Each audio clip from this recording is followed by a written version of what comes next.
en parallèle la création d'un institut du temple qui prépare le culte sur le temple juif lorsqu'il sera reconstruit à la place du troisième lieu saint de l'islam.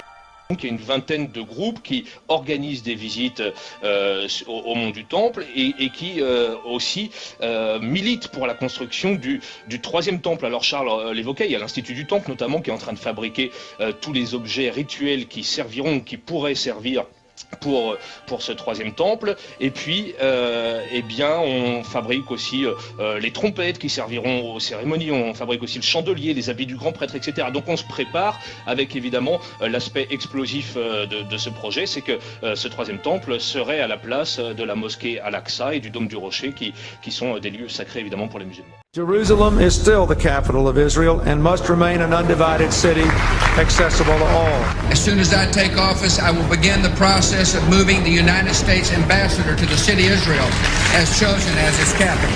I continue to say that Jerusalem will be the capital of Israel, and I have said that before, and I will say it again. And Jerusalem will remain the capital of Israel. While previous presidents have made this a major campaign promise, they failed to deliver. Today, I am delivering. It is time to officially recognize Jerusalem as the capital of Israel.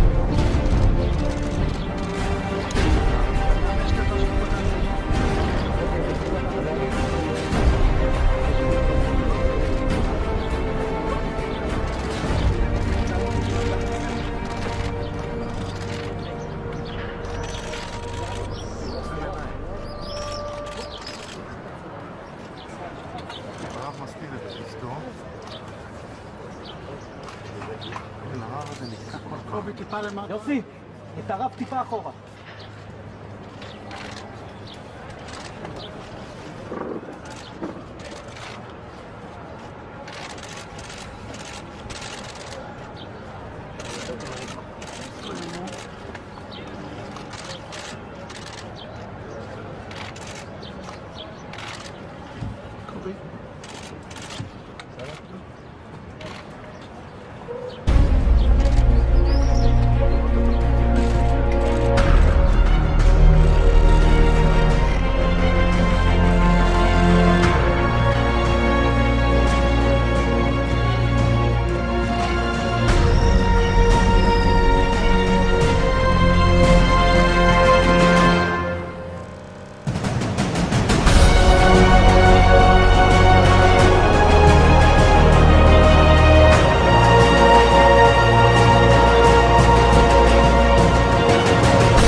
Nous allons parler justement de cette réalité-là biblique, qu'un jour, un troisième temple sera construit dans cette région-là.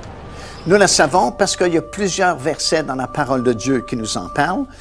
Tout d'abord, et déjà dans l'Ancien Testament, le prophète Daniel en a parlé, et c'est dans Daniel chapitre 9 et le verset 27, alors qu'il a prophétisé concernant les derniers jours, l'époque où nous vivons présentement, et il a expliqué que cet homme, que la Bible appelle l'Antéchrist, va se pointer à cette époque-là et va vraiment faire cesser le sacrifice dans le temple.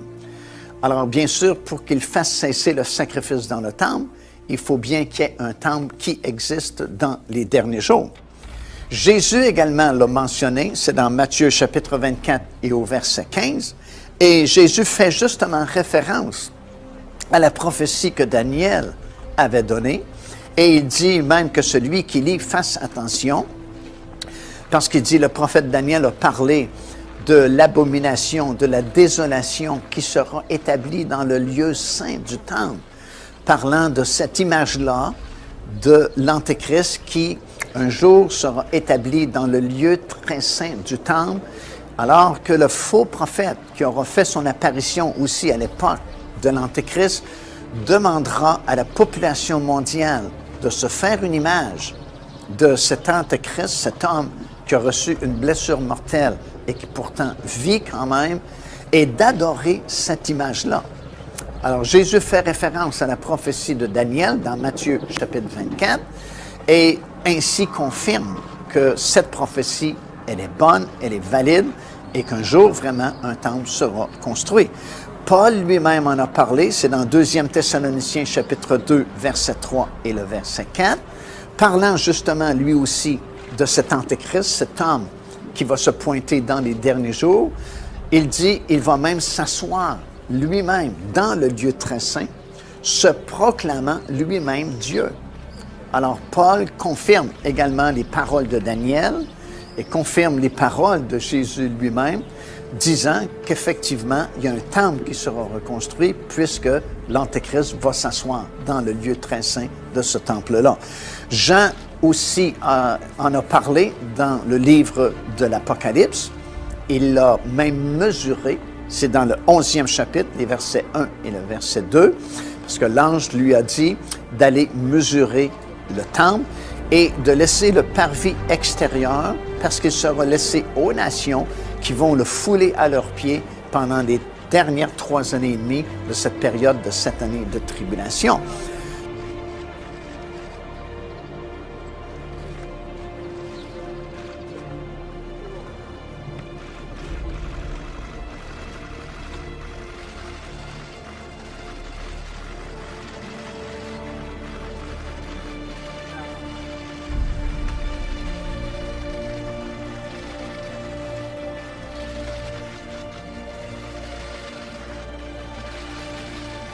Et évidemment, nous savons que le livre de l'Apocalypse a été écrit vers l'an 95 ou 96 de notre ère.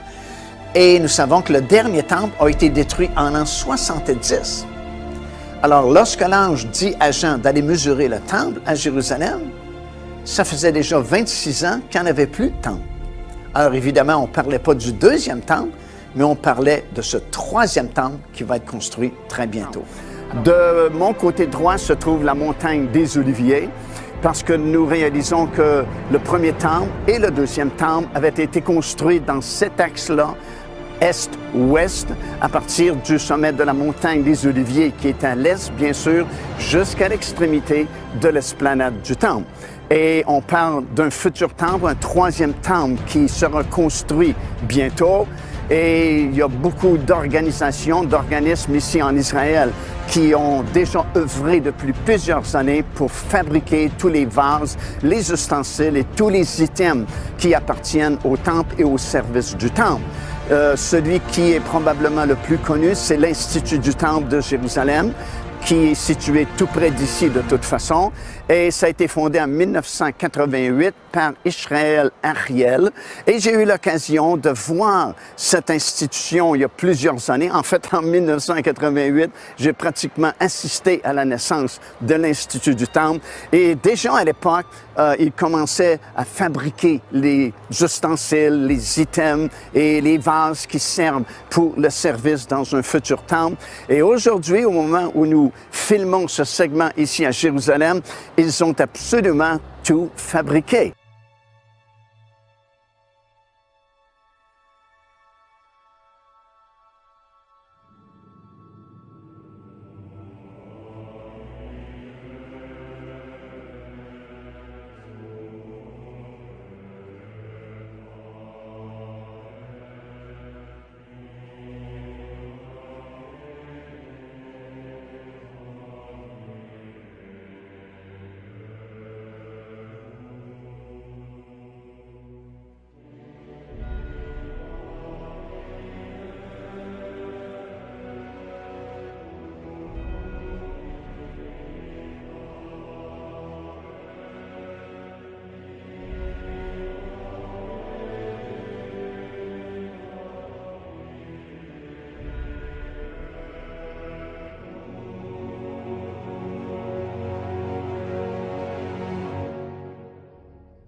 You can call yourself whatever you want to call yourself. But I say to you that you have a choice to govern your life.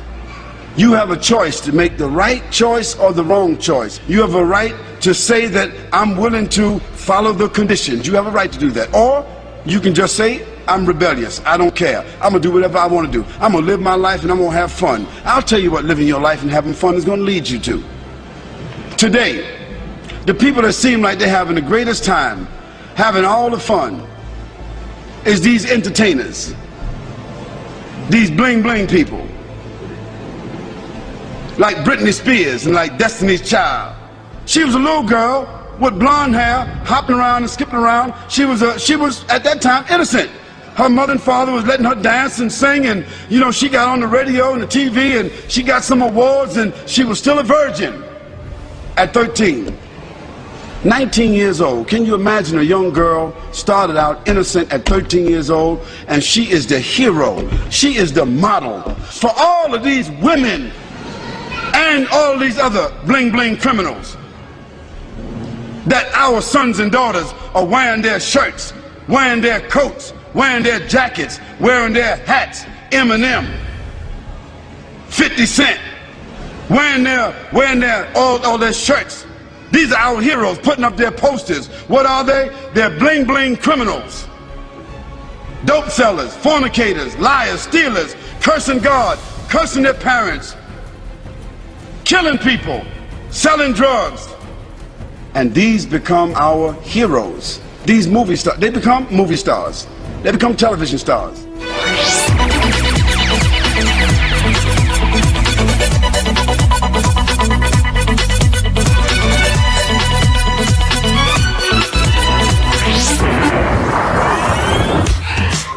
Amour, haine, amitié, rivalité, joie, peine, rien ne vous échappera. Ils sont 16 à vouloir devenir stars. Un seul vainqueur. Vous allez tout voir.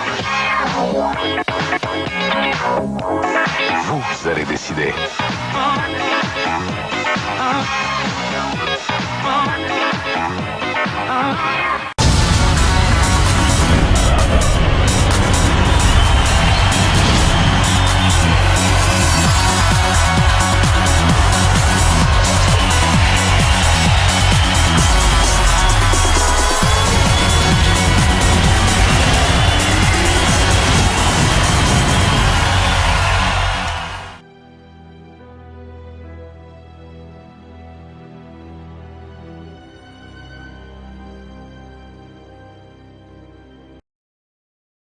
Je ne croyais pas que ça finirait de cette manière. Finir? Non, le voyage ne s'achève pas ici. La mort n'est qu'un autre chemin qu'il nous faut tous prendre. Le rideau de pluie grisâtre de ce monde s'ouvrira et tout sera brillant comme l'argent. Alors vous les verrez. Quoi? Gandalf? Voir quoi? Les rivages blancs. Et au-delà, la lointaine contrée verdoyante, sous un fugace lever de soleil. Alors, ça ne va pas si mal? Non. Non, en effet.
Je ne t'offre que la vérité, rien de plus.